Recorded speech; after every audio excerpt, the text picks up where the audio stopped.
হাসছি, সবাই প্রস্তুতি নেন।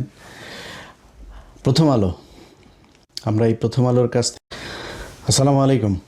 আপনাদেরকে আজকে গরম একটা খবর শোনাইতে হাসছি, সবাই প্রস্তুতি নেন।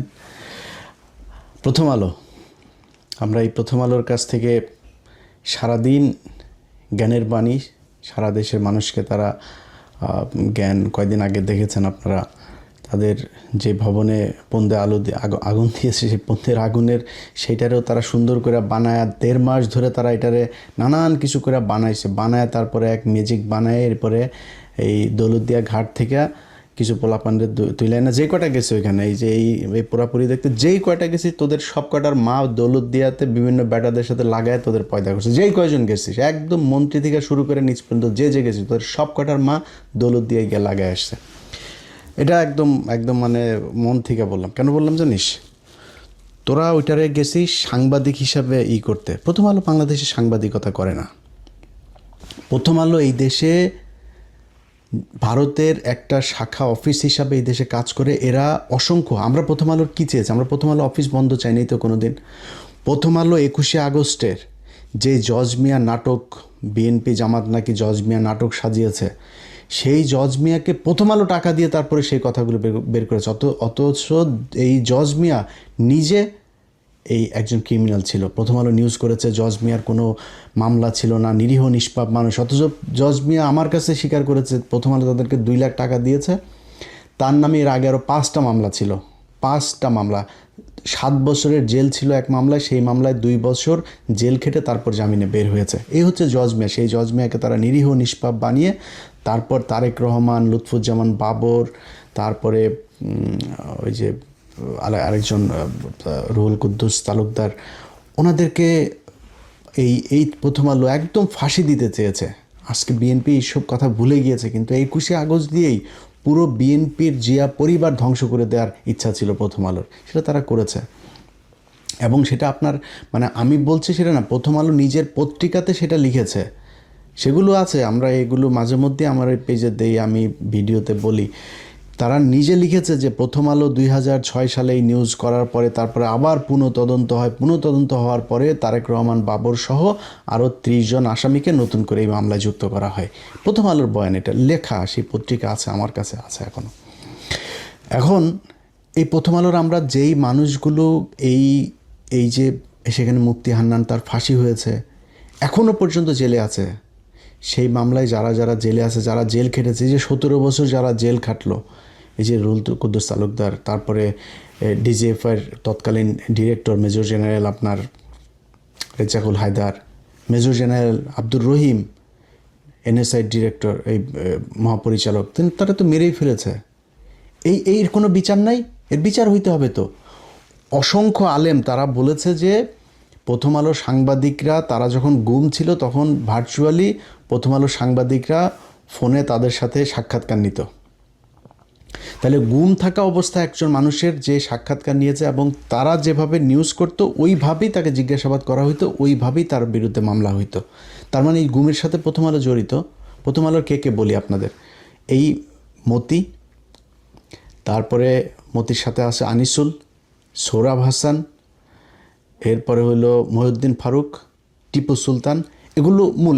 এর বাইরেও আরও আছে কয়েকজন, এগুলো মূল। এরা সবাই এই 21শে আগস্ট এই গ্রেনেড হামলার, তাদের লেখা একদম সরাসরি লেখা। মিজানুর রহমান খান, ওই শালায় তো মরছে।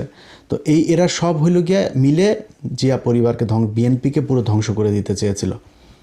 শেষ পর্যন্ত জিয়া মানে তারেক রহমান তো দেশে ছিল না, যে তারপরে যাবজ্জীবন ছিল তার। আর লুৎফুজ্জামান বাবর, তারও যাবজ্জীবন ছিল, এরপরে ফাঁসি টাসি ছিল কয়েকজনের। তো এই মানুষগুলো তো কেউ জীবিত বেঁচে আসতো না, আসলে সব কটারে মেরে ফেলা হইতো।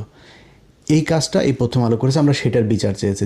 যে আলেমরা গুম থাকা অবস্থায় প্রথম আলো তাদের রিপোর্টার সেখানে থাকতো, ভার্চুয়ালি যুক্ত থাকতো, তাদের পত্রিকা আগের দিন যে শিরোনাম করতো সেই শিরোনাম অনুযায়ী তাদেরকে করা হইতো, মিথ্যা হুজি টুজি বিভিন্ন তালেবান বানায় এই নিউজ করেছে। এটার বিচার হইতে হবে, আমরা সেইটার বিচার চাই। সেইটার বিচার না করে আজকে তার অফিসে গিয়ে তারপরে মায়া কান্না করে এই দৌলতদিয়া ঘাটের এইসব লোক। তো সেটা নিয়ে আমি হয়তো আগামীকালকে বা পরশুদিন আপনাদের সাথে বিস্তারিত কথা বলবো। আজকে যেই বিষয় নিয়ে কথা বলতে এসেছি আপনাদেরকে সেইটা বলি, সেটা হচ্ছে প্রথম আলো কীভাবে সাংবাদিকতা করে, বাংলাদেশের সাংবাদিকতার বিশাল আকারের বয়ান তারা শেখায়, কীভাবে সাংবাদিকতা করে আপনাদেরকে আমি একটু শিখাই। এম আবিদুল ইসলাম রুবেল, জ্যেষ্ঠ সহ সম্পাদক, ছোটোখাটো পদ না কিন্তু, পরিচয়পত্র নম্বর 04028, প্রথম আলোর সাংবাদিক। তিনি ডক্টর মুজিবুল হক নামে এক ভদ্রলোকের কাছ থেকে নিউজ না করার শর্তে 1 কোটি টাকা চেয়েছেন।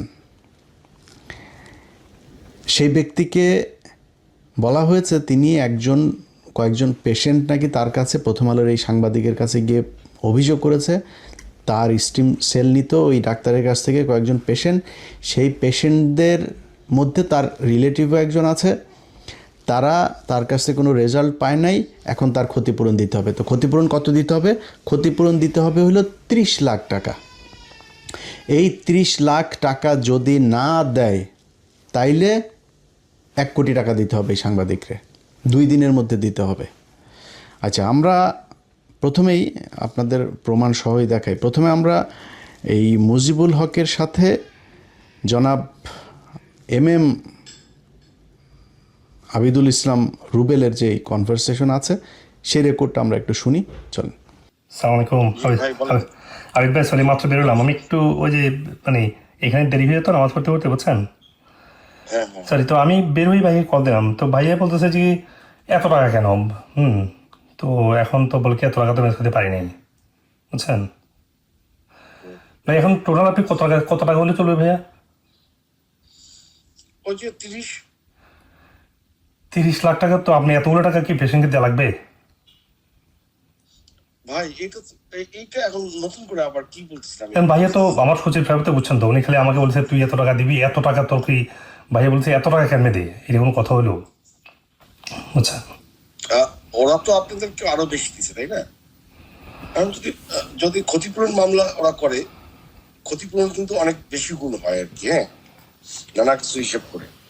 কিন্তু ওদেরকে আমি মানাইছি যে ভাই তোমরা মানে যা পাচ্ছ এটা কি আলহামদুলিল্লাহ নিয়ে নেওয়ার, আলহামদুলিল্লাহ বলে। হ্যাঁ ভাই 20 লাখে হবে না? 20 লাখে হবে না ভাই? প্লিজ এটা আপনি এখন এই সময় এসে বার্গেন করেন না। এই সময় এসে বার্গেন করলে আমি ওদের কাছে খারাপ হয়ে যাবো। মানে 30 লাখ পুরোই দিতে পারবে? 30 লাখই বলছে, একদম পুরো, একদম কম না? হ্যাঁ, এটা তো আপনার সঙ্গে না ভাই, আমি তো বলছি আমি চেষ্টা করবো বলছি ভাই, আমি তো চেষ্টা করবো বলছি ভাই, কারণ আমি চাচ্ছিলাম। ওরা তো আরো বেশি চাইছিল, তাই না? বুঝছি। Thank you. এটা শেষ পর্যন্ত এসে 30 ফিক্স হয়েছে, কারণ আপনি আবার এখন বলতেছেন যে না ভাই, টাকা তো বুঝছেন তো, রমজান মাস, তো রমজান মাসে যে আমাদের সাপ্লিমেন্ট মানে ন্যাচারাল প্রোডাক্টসের বিক্রি কম, বুঝছেন তো ভাইয়া। তো আমি তো এখানে নাই, বুঝলেন নাই তো। তারপরে হচ্ছে যে আর এখন ভাইয়া বলতেছে আপনি এতগুলো টাকা পেশেন্টকে যদি না দেন, এটা আপনাকে ফ্র্যাঙ্কলি বলে কিছু মনে করেন না যে আপনি, আমি বললাম না উনি আমার ভাই, ওনাকে আমি ভাই হিসেবে সম্মান করবো। পেশেন্ট মোট কজন? মানে 5 জন। এখন ভাইয়া চাচ্ছে কি, ভাইয়া ওরা তো আমাদের কাছে আসে নাই, বুঝছেন। ভাইয়া চাচ্ছে কি, ওয়াই ডোন্ট ইউ, মানে তারা এসে আমাদেরকে বলুক, আমরা ওদেরকে কনভিন্স করি, হয়তো আমরা একটু আরো কমাতে পারবো, যেহেতু আমরা তো এটা খরচ, সেলটা তো টাকা দিয়ে কিনে নিয়ে আসছি।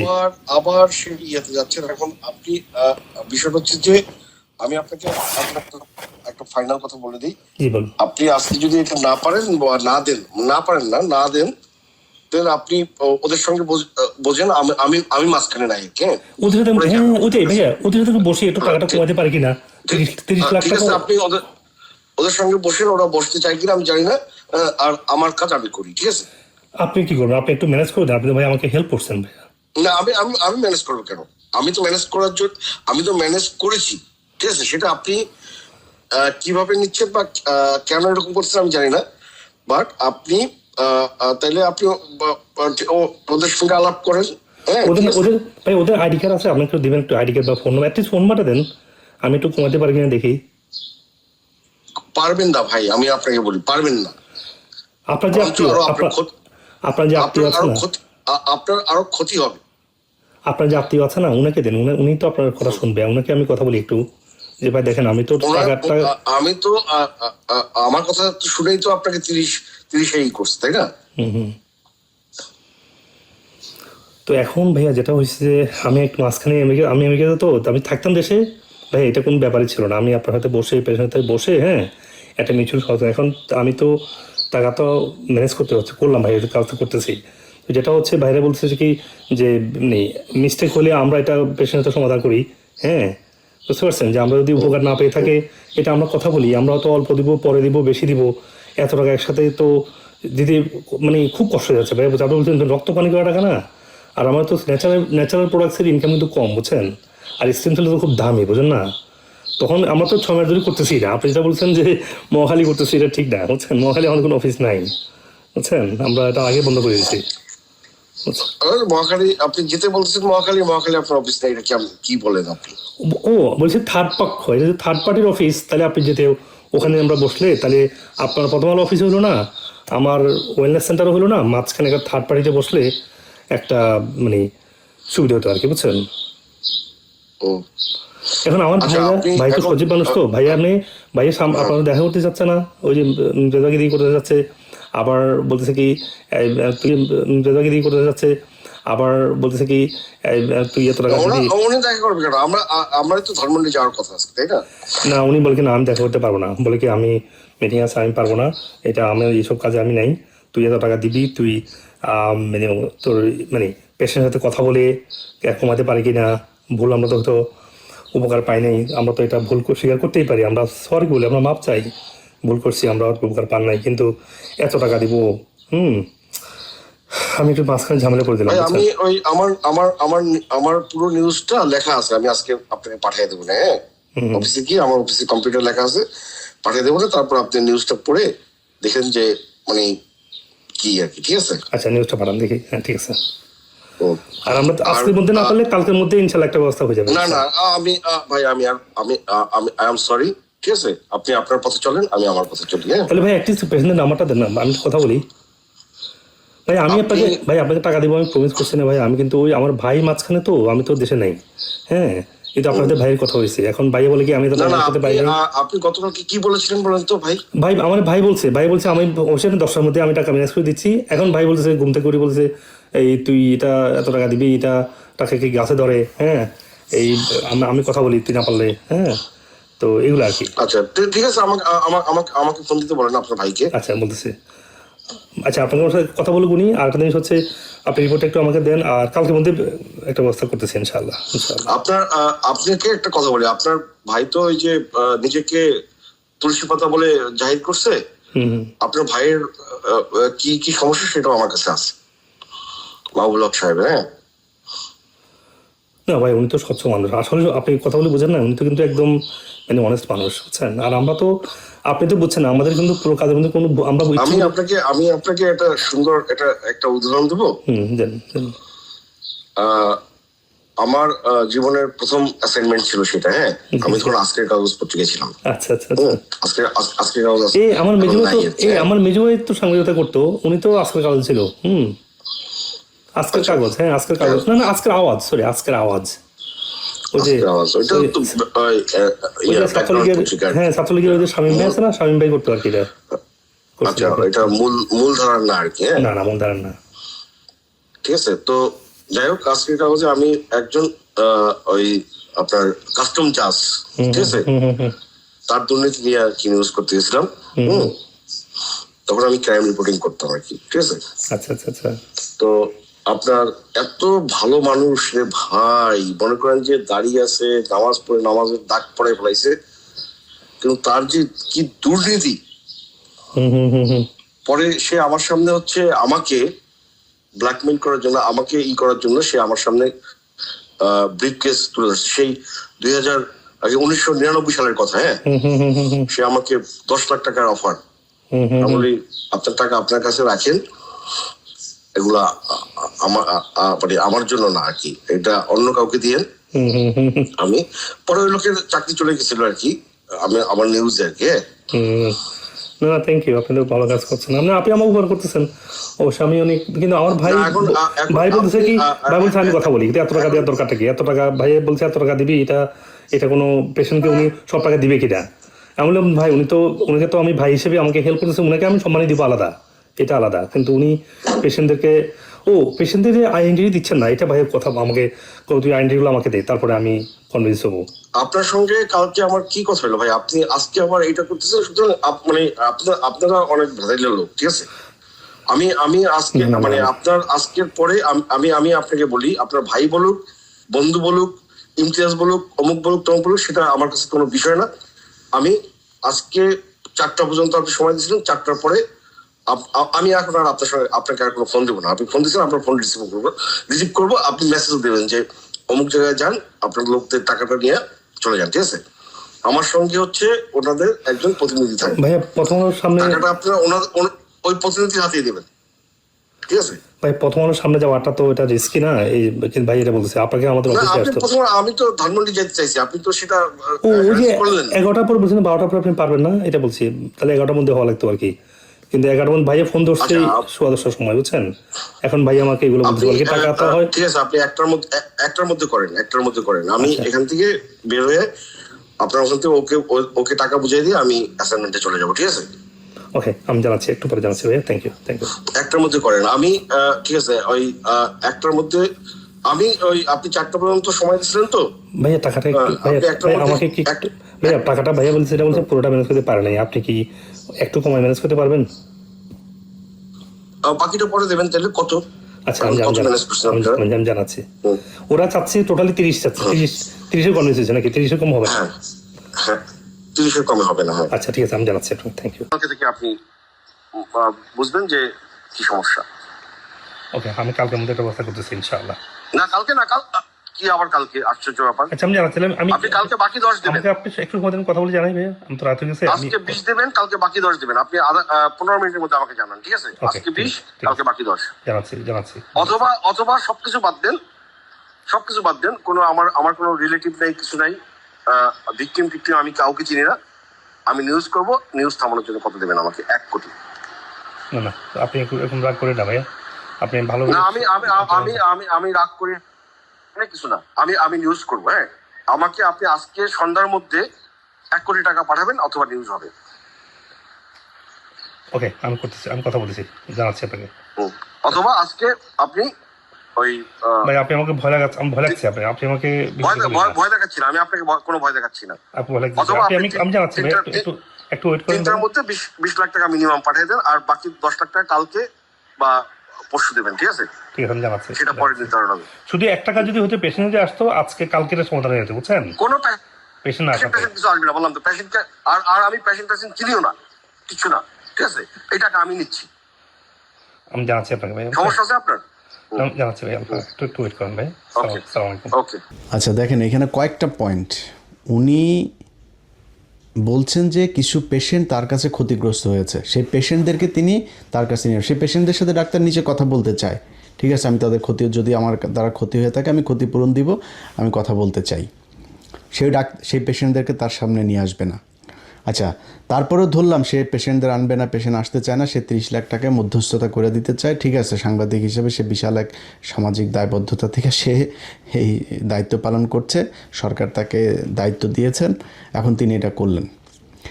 যখন বলা হইল যে আমি কালকে না পরশু একটু সময় চাইলো, তখন সে বলল কি যে আমি নিউজ লিখে ফেলেছি, নিউজটা আপনারে পাঠাবো। এই নিউজ যদি যায়, যদি আমি নিউজ করি, তাহলে কিন্তু নিউজ আটকাইতে হলে 1 কোটি টাকা দেয়। একদম সরাসরি স্পষ্ট, পিছনের সব কথা ভুলে যান যে পেশেন্ট ছিল, পেশেন্ট টাকা দিতে যায় 30 লাখ, সব একদম স্পষ্ট বলেছে। আমার নিউজ যদি আটকাইতে চান 1 কোটি টাকা দিবেন, তাহলে নিউজ যাবে না। 1 কোটি টাকা দিবেন, না দিলে যাবে, আর দিলে যাবে না। এটা হলো কথা। যেই ব্যক্তির সাথে কথা হয়েছে, যে ডাক্তার সাহেব, চলেন আমরা সেই ডাক্তার সাহেবের কাছে মূল ঘটনাটা আসলে কি হয়েছিল একটু তার কাছ থেকে শুনি। আসসালামু আলাইকুম, আমি অধ্যাপক ডক্টর মুজিবুল হক, যুক্তরাষ্ট্রের নাগরিক এবং একজন বাংলাদেশি। আমেরিকাতে মেডিসিনাল কেমিস্ট্রিতে আমি ডক্টরেট করি এবং পোস্ট ডক্টরেট করি উন্নত গবেষণার জন্য মেডিসিনের উপরে টেক্সাস মেডিকেলে। এরপরে দীর্ঘদিন আমেরিকাতে অধ্যাপক হিসেবে কর্মরত ছিলাম। অধ্যাপনার পাশাপাশি আমি যেহেতু যুক্তরাষ্ট্রের হার্ভার্ড বিশ্ববিদ্যালয়ে পুষ্টি, হেলথ এবং ওয়েলনেসের উপরে আমি পড়াশোনা করি এবং রিজেনারেটিভ, ইন্ডিকেটিভ এবং ফাংশনাল মেডিসিনের উপরে ডিগ্রি এবং কোর্স সম্পন্ন করার কারণে আমি আমার অধ্যাপনার পাশাপাশি আমার ক্লিনিক্যাল প্র্যাকটিসে আমি চমৎকার সাফল্য পাই, যেখানে অনেক জটিল এবং কঠিন রোগ থেকে আমার পেশেন্টরা মুক্তি পেতে শুরু করে। এরপর যখন আমি এগুলো সোশ্যাল মিডিয়াতে শেয়ার করি, বাংলাদেশে অনেক পেশেন্ট এটার চিকিৎসার জন্য আগ্রহী হয় এবং বাংলাদেশে আমি আমেরিকান ওয়েলনেস সেন্টার প্রতিষ্ঠা করি, যেখানে আমার প্রশিক্ষিত ডাক্তাররাই নিয়মিত চিকিৎসা সেবা দিচ্ছে এবং আজকে প্রায় 3 মিলিয়ন মানুষ আমার সেবা এবং আমার স্বাস্থ্য গাইডলাইনগুলো ফলো করি। এক পর্যায়ে যখন বাংলাদেশি এবং আমেরিকাতে কিছু পেশেন্ট যখন স্টেম সেল নেওয়ার জন্য আগ্রহ প্রকাশ করে, যেটা আমেরিকাতে রিসার্চ বেসড অ্যাপ্রুভাল আছে, এবং বাংলাদেশের জন্য আমি ডিজিডি এর রেগুলার ছাড়পত্র নিয়েই আমি কিছু পেশেন্টের উপর অ্যাপ্লাই করি, যেটা আমি আমেরিকাতেও বিভিন্ন পেশেন্টকে দিয়েছি, যেখানে আমি প্রশিক্ষিত লাইসেন্স ডক্টরদের মাধ্যমে এটা দিয়েছি। কিছুদিন পূর্বে প্রথম আলোর এক সাংবাদিক আমার কাছে একটা বড় অ্যামাউন্টের চাঁদা দাবি করে। উনি প্রথম বলছেন যে আমার কিছু আত্মীয় আপনার স্টেম সেল থেকে উপকার পায় নাই, ওদের ক্ষতিপূরণ দেওয়া লাগবে। তো মানবিক কারণে আমি বললাম ঠিক আছে, তাহলে আমার সাথে কথা বলেন, ওনাদের ডিটেলস আমাকে দেন, অ্যাটলিস্ট পরিচয়পত্র দেন, আমরা দেখি ওনারা উপকার পান নাই বা কেন উপকার পান নাই, একটু কথা বলি। তো উনি এক পর্যায়ে বলছেন না, উপকার তো না, আসলে আমার কোনো প্রেজেন্টেশন নাই, আমার আত্মীয় কেউ নাই, আমি নিজেই এই টাকাটা নেব, আদারও আপনার নামে আমি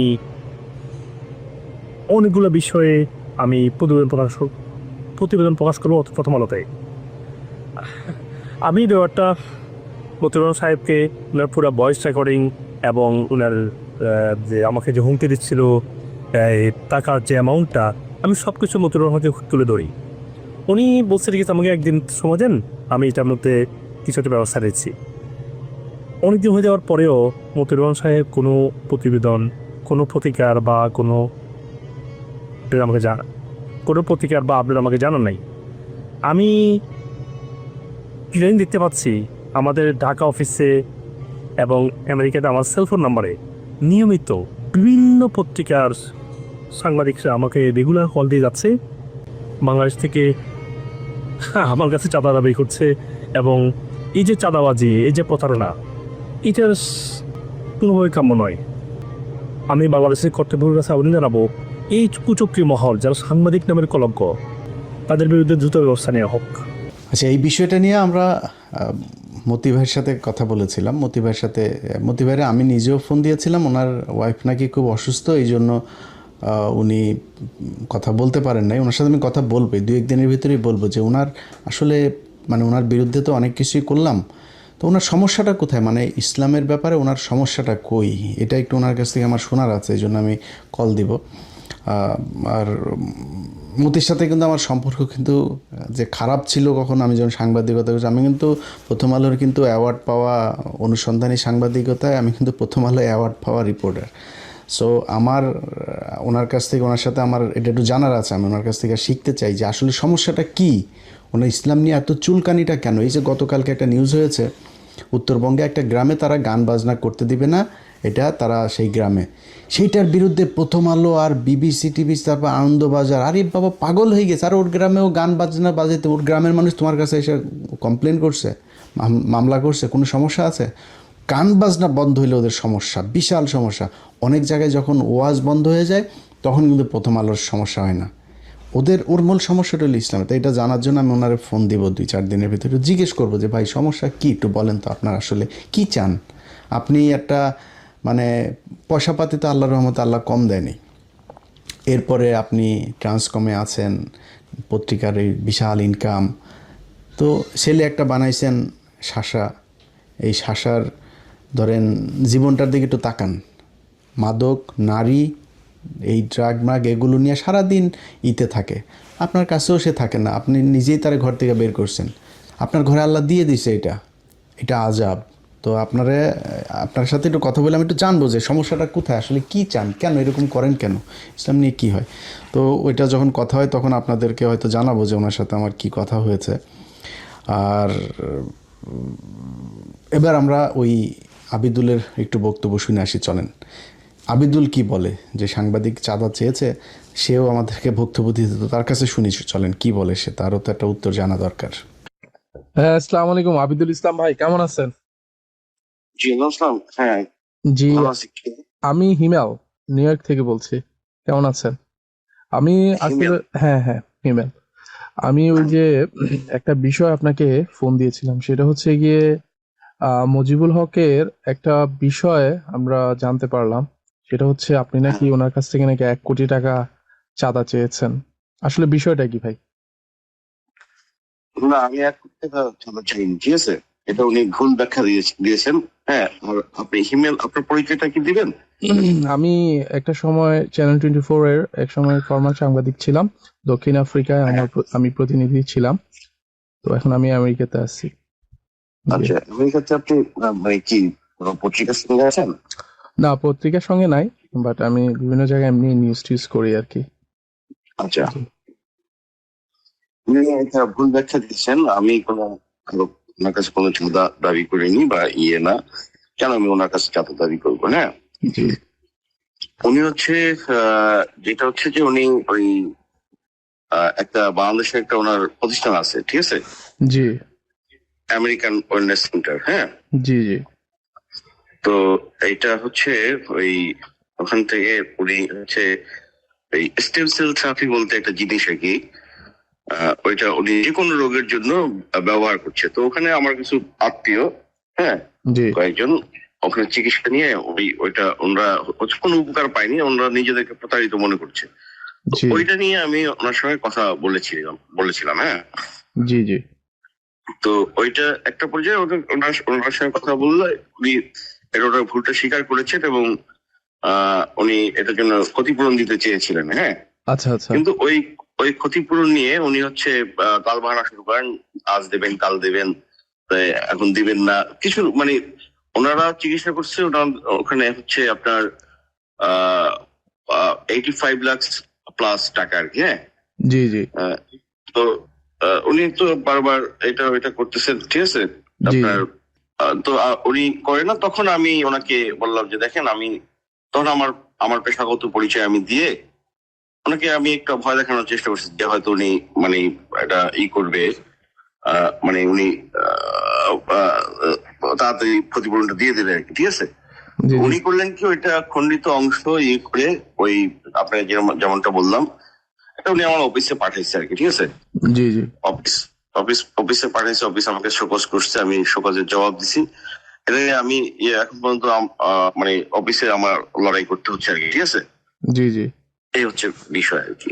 হ্যাঁ, আহ, জি এই কি। না, আচ্ছা, এইখানে একটা বিষয় হচ্ছে, যেহেতু এটা যারা কমপ্লেইন করছে তারা সরাসরি ফেস করলেন না কেন তাদেরকে আপনি? আহ দেখুন, ওই যে তারা সরাসরি ফেস করে না কেন সেটা অনেক আমি বলেছি, উনি উনি আমাকে বলেছেন উনি বুঝতে পেরেছেন, এটাও বলেছেন, ঠিক আছে। জি ওনাকে আপনি ওই কি যেন মুজিবুল হক সাহেবকে, হ্যাঁ, ওনার সঙ্গে আমার কমপক্ষে 8 থেকে 10 বার কনভারসেশন হয়েছে। আপনি জি ওনাকে বলেন যে আপনি যে আপনাকে নিচে উনি কিছু কনভারসেশন শুনেছে, যেটা হচ্ছে ওই উনি যেটা অভিযোগ করেছেন। হ্যাঁ, জি আপনি ওনাকে বলেন যে আপনি পুরো কনভারসেশনটা শুনতে চান। আচ্ছা, ঠিক আছে, ওইটা আমি নিব। আর দ্বিতীয় বিষয় হচ্ছে, আপনি ওনার ওখানে বিভিন্ন সাংবাদিক কেন পাঠাচ্ছেন? আমি তো বিভিন্ন সাংবাদিক পাঠাচ্ছি না, কেন? হ্যাঁ, আমি কেন পাঠাবো? উনি আপনি নাকি 71, তারপর বিভিন্ন জার্নালিস্টদেরকে ওখানে পাঠাচ্ছেন। না না না, এটা ভুল ধারণা। মানে আমি কেন পাঠাবো? ও, আমি অফিসে খুব ঝামেলার মধ্যে আছি, আমি সেটা নিয়ে করতেছি, আমি কাউকে পাঠাচ্ছি না। আচ্ছা আচ্ছা, ঠিক আছে। কেউ কি এটা দাবি করছে যে আমি কাউকে পাঠাইছি বা কেউ গেছে, আমি ঠিক জানি না। অনেকেই নাকি যাচ্ছে, এবং অনেকেই, আচ্ছা, ওনার এই বিষয়টা, আপনারা যদি কোনো কিছু থাকে, এটা তো প্রথম আলো বা আপনি এটা তো ডাইরেক্টলি সরাসরি ওনাকে হ্যান্ডেল করতে পারেন না। ওনার এটা যেহেতু হয়েছে, ওনার যারা এটার দ্বারা মানে ওনার এই প্রতারিত মনে হচ্ছে, ঠিক আছে, ও আপনি ওদেরকে ইয়ে করেন, কনফারেন্স করা বা সাংবাদিক সম্মেলন করা। আমি যেটা বলেছি, হ্যাঁ, আমি ওই যে আমার আত্মীয় যারা, হ্যাঁ, আপনার আত্মীয় স্বজনরা কেন ফেস হলো না, ওনার সাথে সরাসরি কেন কথা বলেন? আমি যেহেতু বিপদে পড়ছি একটা, আমি ইনফ্যাক্ট কিন্তু আমি বিপদে পড়েছি, হ্যাঁ, হুম। হিমেল ভাই। জি জি। মানে আমি ওনাদেরকে, আমার ওই আত্মীয়দেরকে, ওনারা, আমি প্রথমে যখন আমার কাছে আসছে, হ্যাঁ, হুম। তখন আমি প্রথমে ওনাদের যে পরামর্শটা আমি দিয়েছিলাম যে আপনারা মামলা করেন, জি ঠিক আছে, জি। কারণ হচ্ছে আপনারা আইনি ভাবে যান, আপনার তো মানে আইনি পথ আছে, তাই না? জি। আমি কিন্তু এই পরামর্শ দিয়েছিলাম, ওনারা হচ্ছে মামলা মোকদ্দমায় যেতে চাননি, ঠিক আছে।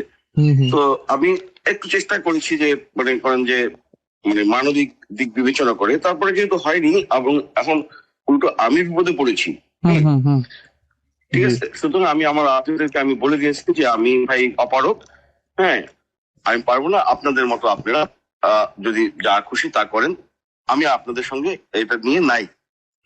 আর আপনারা আপনাদের পথ খোলা আছে অনেক, আপনাদের ওই যে আপনি যেটা বললেন, আপনারা প্রেস কনফারেন্স করেন, আপনারা মামলা করেন, আপনারা নিজেরা ওখানে যান, ঠিক আছে, সেটাই প্রতিষ্ঠানে এগুলো করেন। এছাড়া আমাকে আপনারা পাচ্ছেন না, কারণ আমি নিজেই বিপদে পড়ে গেছি। না এখন এই জিনিসটা আমাকে বলেন যে 1 কোটি টাকা কি কি, আমি তো কল রেকর্ডটা দেখছি ওনার, 1 কোটি টাকা মানে আপনার মাধ্যমে কেন যাইতে হবে টাকাটা?